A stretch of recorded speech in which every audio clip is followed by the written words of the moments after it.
So have you ever given your garden or compost or worm farm a cup of tea? Here we've got two bins on our kitchen bench.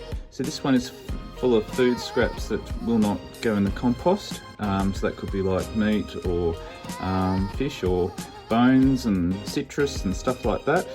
And this one here is full of stuff that can go in the compost bin or worm farm. So inside here we have a bread bag, and we rip up the bread crust that the kids don't eat, and then we will cut everything else up, like carrot peelings and stuff that can go in the worm farm.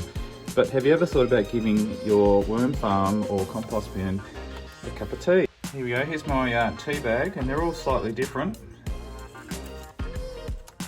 Just cut the top off like that, and usually we leave them in the tray here for a couple of days or a day just to dry out, and then just open them up. Now this brand here is one that folds out to be one long tube, and it all comes out. And then this is plastic, so we can't compost that, so that'll go in the rubbish bin, unfortunately.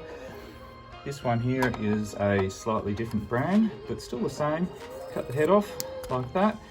String and tag can go in the compost if you want.